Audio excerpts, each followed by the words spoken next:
जिज्ञासु मित्रों, बहुत बहुत अभिनंदन है आपका दिव्य सृजन में। और आज जो हम चर्चा शुरू कर रहे हैं इस लाइव चर्चा में, उसका विषय है मोक्ष क्या है, वासना और कर्म का संबंध क्या है। तो सबसे पहला प्रश्न यही है कि मोक्ष क्या है। क्या मोक्ष कुछ प्राप्ति है? मोक्ष क्या है? मोक्ष किस रूप में है? क्या ईश्वर का मिल जाना मोक्ष है? क्या संसार का छूट जाना मोक्ष है? क्या मृत्यु को प्राप्त हो जाना मोक्ष है? वास्तव में यह मोक्ष क्या है? इसी मोक्ष को समझाना। मोक्ष का तात्पर्य मुक्ति से है, तो बंधन होगा तभी तो मुक्ति होगी। तो कोई वैकुंठ को प्राप्त कर लेना मोक्ष है क्या? वैकुंठ धाम में चले जाना मोक्ष है, या शिवलोक में चले जाना मोक्ष है, या कोई ऊपरी शक्ति है, आप उसे ईश्वर कहते हो, गॉड, अल्लाह, कुछ भी कहते हो आप। इसलिए तो कई बार ये कि सीधा सीधा मैं बोलता हूं, किसी ऊपरी ताकत को मानना ही बंद कर दो। तो कोई ऐसी ऊपरी शक्ति तो नहीं है, जो है वो आपके भीतर है। दूसरी बात कि जो मोक्ष है, वह मोक्ष क्या है, कैसे है? बंधन होगा तभी मोक्ष होगा, तो बंधन तो है। और बंधन किसका है? वासनाओं का बंधन है, कर्म का बंधन है। लेकिन कर्म का बंधन भी किसी पे निर्भर है। किस पे निर्भर है, आज हम चर्चा करेंगे। और मोक्ष वास्तव में क्या है, उस पर भी हम चर्चा करेंगे। तो जो बंधन है वही उसी बंधन के हटने से ही तो मोक्ष होगा। जब तक बंधन है तब तक मोक्ष नहीं है। जब तक बंधन बना हुआ है तब तक मोक्ष नहीं है। और जब तक बंधन है, कुछ लोग कहते हैं कि नहीं, ईश्वर को प्राप्त कर लिया, आप ईश्वर के धाम में चले गए। ईश्वर के आप धाम में चले गए मतलब ईश्वर एक पर्सनालिटी है, एक व्यक्तित्व है। तभी तो आप उसको ऐसा भाव प्रदान करते हैं। जिसका कोई धाम है, जिसका कोई लोक है, वहां का वो राजा होगा और आप उसके धाम में चले जाएंगे, आप उसके साथ रहेंगे। ठीक है, कुछ ऐसी बात कुछ लोग किया करते हैं। लेकिन जीव तो जीव ही रहेगा। जीव तो जीव ही रहेगा। ऐसा बात होता कि जीव तो जीव ही रहेगा, तो बंधन तो रहेंगे उसके लिए हमेशा। अगर जीव जीव ही रहेगा तो बंधन तो रहेगी, उसकी सीमाएं तो निश्चित रहेंगी। वो कभी अपनी उच्चतर और श्रेष्ठ अवस्था को नहीं प्राप्त कर पाएगा, क्योंकि वो तो जीव ही रहेगा, हर परिस्थिति में वो जीव रहेगा। तो जीव रहेगा तो जीव तभी तक है जब तक वासनाएं हैं। यहां पर विवेक चूड़ामणि के अंदर सीधा कहा गया, जीव का अस्तित्व ही वासनामय है। उसे 50 तरह के कर्म करने हैं और परमात्मा को अपने से अलग करके देखना है।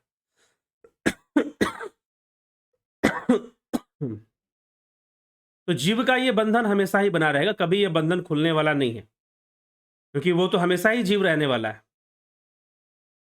तो इसीलिए मोक्ष,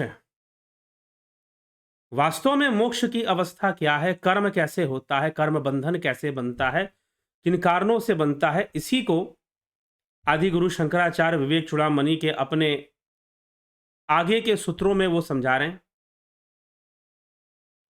ठीक, तो आगे के सूत्रों में क्या समझा रहे हैं, चलिए आइए हम सीधा उसको देखते हैं। उन सूत्रों पर, उन श्लोकों पर चलते हैं और देखते हैं कि कर्म, वासना और मोक्ष, इन तीनों का संबंध क्या है। तो कहते हैं, निगृह्य शत्रु रहमो अवकाश क्वचिन्न देयो विषयानुचिंतया स एव संजीवन हेतु रहस्य प्रच्छिन्न जंबीर तरो रिवाम्बु। इस अहंकार रूप शत्रु का निग्रह कर लेने पर, अहंकार की चर्चा पहले हुई है, कल भी हुई है, आत्मा और अहंकार। तो अहंकार रूपी शत्रु का निग्रह कर लेने पर विषय चिंतन के द्वारा, अहंकार क्या है, देह में आत्मबुद्धि ही अहंकार को जन्म देती है।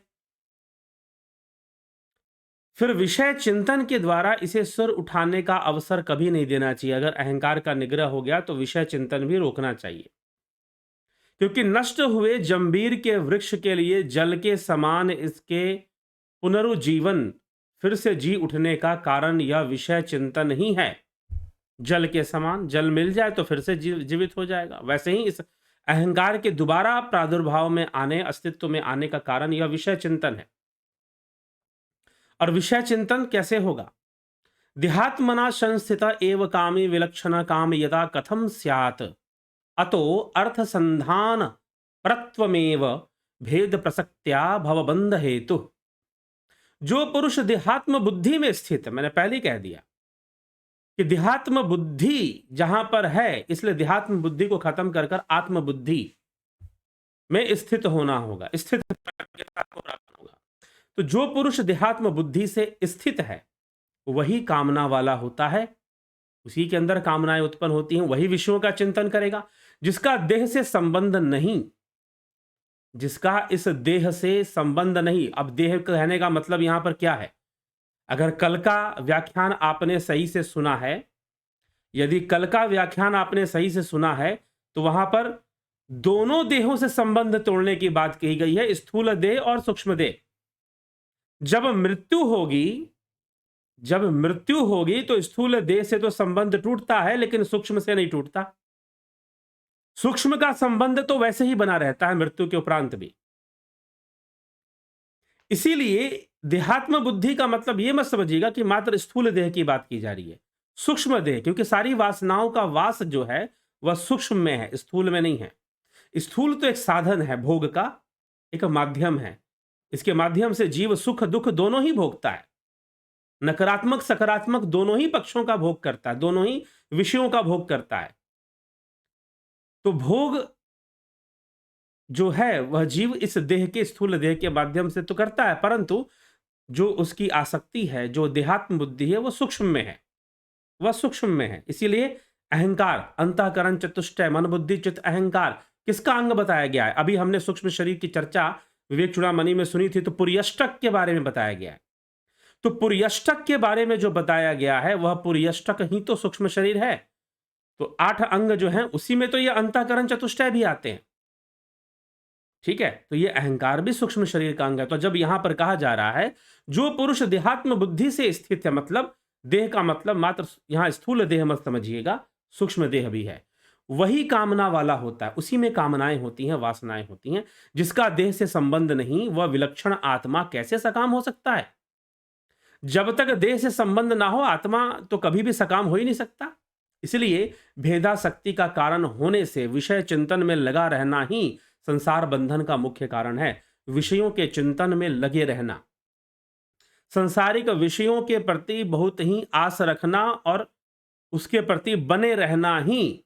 अब ये संसारिक विषय सिर्फ, जैसे ही जब विषय या वासना चिंतन का बात होता है, ज्यादातर लोग एक ही विषय पर चले जाते हैं, और वो विषय होता है काम का विषय। वो विषय हो जाता है स्त्री पुरुष का विषय। उनको लगता है कि बस यही बंधन है, बाकी सब बंधन नहीं है क्या? बहुत बड़े बड़े बंधन है, बहुत बड़ी बड़ी आसक्तियां हैं जो देखने में बड़ी सफेद सी नजर आएंगी, लेकिन है वो बहुत बड़ी आसक्ति, बहुत भयानक भयानक आसक्तियां हैं। तो इसीलिए यहां पर जब वासना की चर्चा हो रही है, तो आदि गुरु शंकराचार्य ने 3 प्रकार की वासनाएं बता दी, लोक वासना, शास्त्र वासना, देह वासना। ठीक है, ये लोक वासना ही है जो बड़ी बड़ी भीड़ इकट्ठा करने में जो गुरुजी लोग लगे रहते हैं आश्रमों के अंदर, और इस बात पर लगे रहते हैं कि सारा कल्याण तो उनके दरबार में ही होना है, बाकी सारे दरबार झूठे हैं, उनका अकेले का दरबार सच्चा है, और जो यहां नहीं आया वो झूठा है, और वो उसका कल्याण नहीं हो सकता जो यहां से अभी तक जुड़ा नहीं। ऐसा दावा ठोकने में लगे। क्या है? लोक वासना है, संस्थान वृद्धि की लोक वासना है। तो इन लोक वासनाओं से लोग ग्रसित रहते, भयानक से भयानक वासनाएं हैं। लेकिन वासना शब्द प्रयोग होते ही, विषय चिंतन शब्द प्रयोग होते ही व्यक्ति का ध्यान बस किसी एक जगह पर चला जाता है। लेकिन अच्छाई के नाम पर बुराइयां होती हैं, अच्छाई के नाम पर, समाज सेवा के नाम पर लोग वासनाओं को भी पूर्ति करने लग जाते हैं, देश सेवा के नाम पर भी करना शुरू कर देते हैं, दिखेगा हमेशा देश सेवा। तो इस तरह से बहुत सारी चीजें हैं। इन वासनाओं का साम्राज्य इतना सूक्ष्म है कि मात्र किसी एक विषय को आप बोल दो कि भाई फलाना तो कामी है या विषयों में लिप्त है, मात्र उतना ही नहीं है, बहुत तरह की वासनाएं हैं। तो वो उन वासनाओं से बड़े बड़े ऋषि मुनि भी ग्रसित रहते हैं, और इसी कारण से उनको बार-बार आना पड़ता है। राजा जड़ भरत की कथा आती है कि बहुत तपस्या की उन्होंने, लेकिन एक शावक में आसक्ति हो गई और दोबारा शरीर धारण करना पड़ा। तो इस तरह से चक्र ये चलता ही रहता है। तो वासनाएँ होंगी तो कर्म होगा। यही कर्म और वासना का संबंध है। तो जो पुरुष देहात्म बुद्धि से स्थित वही कामना वाला होता है। जो देह से संबंध नहीं है वह विलक्षण आत्मा कैसे सकाम हो सकता है? इसलिए भेदासक्ति का कारण होने से विषय चिंतन में लगा रहना ही संसार बंधन का मुख्य कारण है। कार्य प्रवर्ध नाद्धि ज प्रवृद्धि परिदृश्यते कार्यनाशाद विजनाश सस्तस्मात् कार्यम निरोधयेत। कार्य के बढ़ने से उसके बीज की वृद्धि होती है। काम बढ़ेगा, कर्म बढ़ेगा तो उसके बीज की वृद्धि होगी। जितने कर्म होंगे उनके उतने ही फल भोगने पड़ेंगे। तो कार्य बढ़ने से बीज की वृद्धि हो भी देखी जाती है और कार्य का नाश हो जाने से बीज भी नष्ट हो जाएगा। अगर कर्म नष्ट हो जाए तो उसका बीज भी नहीं रहेगा फिर। ठीक है? वासना वृद्धितः कार्यम कार्य वृद्धिया च वासना वर्धते सर्वथा पुंसः संसारो न निवर्तते। वासना के बढ़ने से कार्य बढ़ता है और कार्य के बढ़ने से वासना बढ़ती है।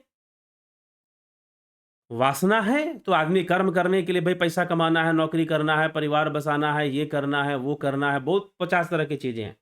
बढ़िया खाना है, बढ़िया पहनना है, बढ़िया जीना है, दौलत भी चाहिए, शोहरत भी चाहिए, प्रतिष्ठा भी चाहिए, नाम भी चाहिए, इज्जत भी चाहिए, बहुत सारी चीजें चाहिए आपको। तो वासना वृद्धिता कार्यम कार्य वृद्धिया च वासना वर्धते सर्वथा पुंसः संसारो न निवर्तते। वासना के बढ़ने से कर्म बढ़ेगा और कर्म के बढ़ने से वासना बढ़ती है। जितना करोगे उतना बढ़ जाएगी। ये तो घी में अग्नि में घी डालने के बराबर है। इस प्रकार मनुष्य का संसार बंधन बिल्कुल नहीं छूटता, वो सर्वदा बंधा रहता है। संसार बंधन विच्छित्तय तद्वयम प्रदहेधति वासना वृद्धि रेताभ्याम चिंतया क्रियया बही। इसलिए संसार बंधन को काटने के लिए मुनि इन दोनों का नाश करे। जिसको मोक्ष चाहिए, जिसको मुक्ति चाहिए, वो कर्म और वासना इन दोनों का नाश करे। विषयों की चिंता और बाह्य क्रिया, इनसे ही वासना की वृद्धि होती है। विषयों की चिंता और बाह्य क्रिया, अनेकानेक कर्म करते में लगे रहना, इससे ही वासना की वृद्धि होती है।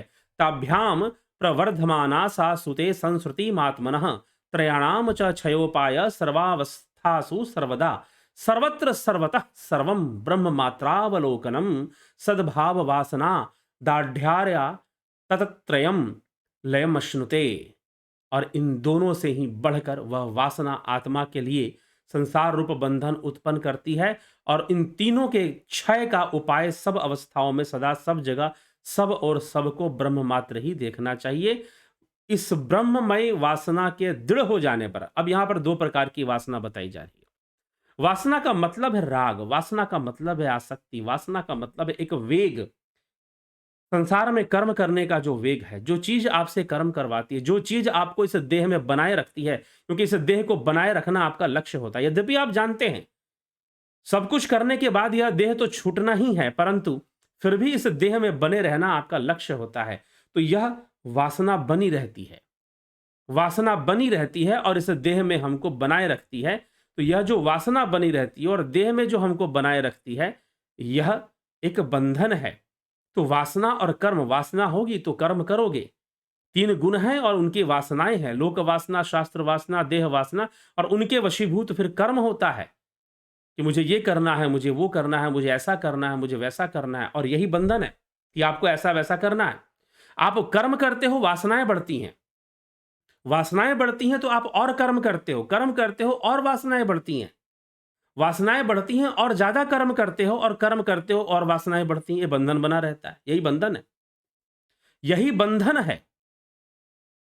तो इसीलिए कहा गया कि अब एक दूसरी वासना को पैदा कर दो, और वह वासना होनी चाहिए आत्म स्थित होने की, ब्रह्मलीन होने की वासना को पैदा करो। ब्रह्मलीन होने की वासना को अपने अंदर पैदा करो और फिर उस पर ध्यान दो और अपनी साधना करो। अपनी साधना करो तो फिर ये लोक वासना अपने आप कम कम हो जाएगी, अन्य वासनाओं का क्षय अपने आप। क्योंकि ब्रह्म वासना जो सिद्ध योगी या जो ब्रह्म तक पहुंचने वाले योगी हैं, वो इसकी भी वासना नहीं रखते कि वो किसी का बहुत कल्याण कर देंगे। जितना संभव है वो अपने आप करते रहते हैं, बाकी वो अपने मार्ग पर आगे बढ़ जाते हैं। ठीक है?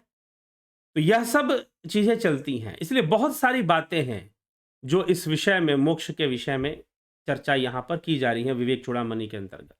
ठीक है, तो ब्रह्म मात्र को देखना और ब्रह्ममय वासना का विकास कर देने से बाकी जो वासनाएं हैं वो अपने आप शांत होने लग जाती हैं। क्रिया नाशे भवे चिंत नाशो अस्माद्वासनाक्षय वासना प्रक्षयो मोक्षः वासना प्रक्षयो मोक्षः सा जीवन मुक्ति ऋष्यते। क्रिया के नष्ट हो जाने से चिंता का नाश हो जाएगा और चिंता के नाश होने से वासनाओं का क्षय हो जाएगा और इस वासना क्षय का नाम ही मोक्ष है। मोक्ष क्या है? वासना क्षय का नाम ही मोक्ष है और यही जीवन मुक्ति कहलाती है। ठीक है, वासना क्षय का नाम ही मोक्ष है, यही जीवन मुक्ति कहलाती है। सद्वासना स्फूर्ति विजृंभणे सती, अर्थात जीव और जीवन, जीवन मुक्ति ऋष्यते, मुक्ति कैसे मिलेगी? ठीक है, तो जीव कैसे मुक्त होगा? तो इसी प्रकार से होगा, वासनाओं के क्षय से। ये समझाने का प्रयास यहां पर किया जा रहा है। तो मूल मोक्ष क्या है? मोक्ष को परिभाषित करते हुए कहा कि वासना क्षय ही मोक्ष है। ठीक, तो स्वादासना स्फूर्ति विजृंभणे सती ह्यासो विलीना त्वहमादि वासना अति प्रकृष्टाप्य ऋण प्रभायाम क्लियते साधु यथा तमिस्त्रा। सूर्य की प्रभा के उदय होते ही जैसे अत्यंत घोर अंधेरी रात का भी सर्वथा नाश हो जाता है। सूर्य की प्रभा के उदय होते, सूर्य की प्रभा, ठीक है ना, सूर्योदय, सूर्य की प्रभा का उदय होते ही जैसे अत्यंत घोर अंधकार रात का भी का नाश हो जाता है, उसी प्रकार ब्रह्म वासना की स्फूर्ति का विस्तार होने पर, ब्रह्म वासना की स्फूर्ति, कितना स्पष्ट शब्द है, ब्रह्म वासना की स्फूर्ति पैदा होनी चाहिए। और कैसे होगा? जब शून्य में समाहित हो गए, एक बूंद भी उस आनंद का अगर मिल गया कि शून्य में समाना क्या होता है, शून्य लीन होना क्या होता है, अगर मिल गया तो ये स्फूर्ति पैदा हो जाएगी। अब इसका विकास कर देना, इसको और बढ़ा देना है, ध्यान योग का अभ्यास करते करते और गहराई में उतरते उतरते और बढ़ा देना इसको। फिर ये अपने आप इसके प्रति एक तीव्र इच्छा उत्पन्न होनी शुरू हो जाएगी कि मुझे तो ये अवस्था चाहिए, मुझे तो इस अवस्था में लीन होना है। अब वो साधक चाहे गृहस्थी में रहता हो, चाहे वो भोग पदार्थों के बीच में रहता हो, तो भोगों को करते हुए भी उसकी वो स्मृति बनी रहती है, वो स्फूर्ति बनी रहती है। भोग में लिप्त रहते हुए भी स्फूर्ति बनी रहती है कि हां, मुझे वो सबसे बड़ा आनंद है और मुझे उस आनंद में पहुंचना है। ठीक है, तो ब्रह्म वासना की स्फूर्ति का विस्तार होने पर अहंकार आदि वासनाएं लीन हो जाती हैं। अहंकार आदि जो वासनाएं हैं वो नहीं रहती हैं, वो लीन हो जाती हैं। तो मित्रों, कुल मिलाकर ध्यान योग के अलावा दूसरा कोई विकल्प नहीं है। हम उसको करें और उस तक पहुंचे।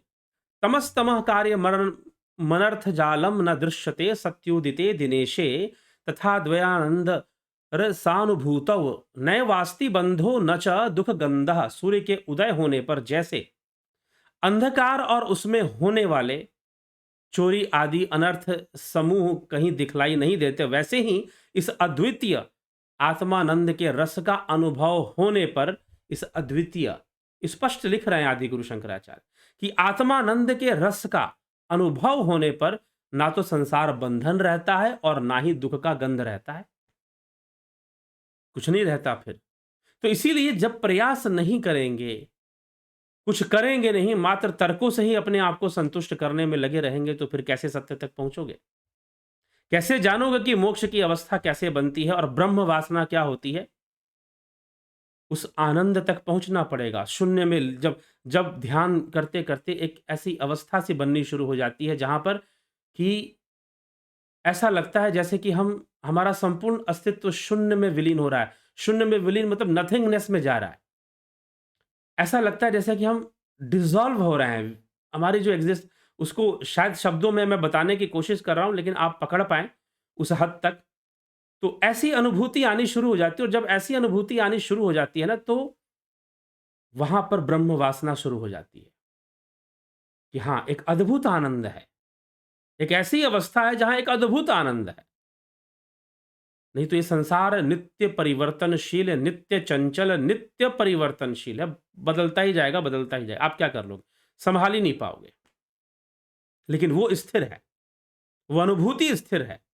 जब उसमें एक बार अनुभव होना शुरू हो जाए, शुरुआत में तो वो बूँद-बूँद कर आती है, मतलब थोड़ी-थोड़ी कर आती है और फिर बाद में कभी-कभी अचानक से बहुत गहराई में ले जाती है। अपने आप में ही लगता है कि सब कुछ जैसे लीन हो गया, खत्म हो गया, इस प्रकार से अनुभव, और उसमें आनंद का अनुभव होता है। अद्भुत आनंद, तो यहाँ ब्रह्म वासना का विकास हो जाएगा। जब ऐसी ब्रह्म वासना का विकास होना शुरू हो जाए, तो उस योगी के लिए कहीं भी रहे, वो जंगल में रहे, घर में रहे, गृहस्थी में रहे, उसके लिए कोई फ़र्क नहीं पड़ता, क्योंकि अब उसने उसको जान लिया है।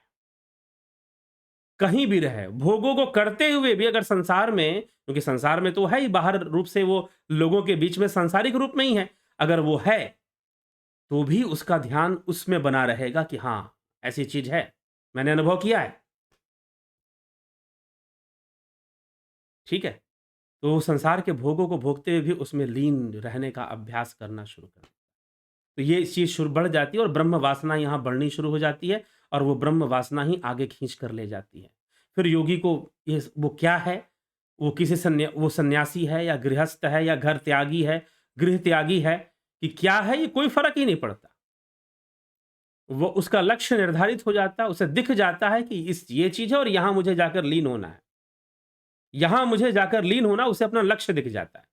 तो उसी को लक्ष्य कर कर वो चलता रहता है और वही वासना क्षय कर कर मोक्ष को प्राप्त कर सकता है और करता है। और उसी की वासना क्षय संभव है क्योंकि उसने ब्रह्म वासना का विकास कर लिया। धीरे-धीरे साधना करते-करते और विकास कर लेगा। तो ये रहस्य है। तो जिज्ञासु, ये है वासना और वासना का क्षय, और वासना का क्षय ही मोक्ष है। और वासना और कर्म का संबंध है। वासनाएँ बढ़ेंगी, कर्म बढ़ेगा, कर्म बढ़ेगी, वासना बढ़ेगी। दोनों एक दूसरे के पूरक हैं। कर्म बढ़ेगा तो वासना को बढ़ा दोगे, वासनाएँ बढ़ेंगी तो फिर और कर्म करने की ज़रूरत पड़ेगी, फिर कर्म करोगे, फिर वासनाएँ बढ़ेंगी। तो कर्म और वासना का ये संबंध है। और मोक्ष क्या होता है? तो वासनाओं का क्षय ही मोक्ष है। लेकिन वासना क्षय तक पहुँचोगे कैसे? ब्रह्म वासना से पहुँचोगे। ब्रह्म वासना से पहुँचोगे। तो ब्रह्म वासना को प्राप्त होना है। इसी के साथ विचारों को यहाँ विराम देते हैं। बहुत-बहुत आभार आप सभी का। ध्यान योग का कोर्स कल से शुरू होगा, लेकिन जो लोग ज्वाइन करना चाहते हैं, कल भी ज्वाइन कर सकते हैं, परसों भी ज्वाइन कर सकते हैं, अगर किसी को ज्वाइन करना है तो। नेचुरोपैथी का कोर्स 14 जनवरी मकर संक्रांति के दिन से शुरू होगा। ध्यान योग भी होगा और मकर संक्रांति भी होगी, तो आप उसको ज्वाइन करना चाहते हैं अगर, तो उसके लिए आपको मिलेगा, सूचनाएँ मिलेंगी उससे संबंधित। पोस्ट में भी आएँगी, यूट्यूब पोस्ट पर भी आएँगी और फिर आपको जो है ऐसे भी मिलेंगी, तो आप उसको भी ज्वाइन कर आप उसका पूरा-पूरा ज़रूर लाभ उठाइए। सहायक है हमारे योग मार्ग में, साधना मार्ग में, वो सब ज्ञान जो है प्राकृतिक चिकित्सा से संबंधित ज्ञान निश्चय ही सहायक, क्योंकि क्योंकि उसमें योग और आयुर्वेद और कई प्राकृतिक उपायों से संबंधित उपचार ही बताए जाते हैं। तो ज़रूर आप इसका लाभ उठाएँ। बहुत-बहुत आभार आप सभी का।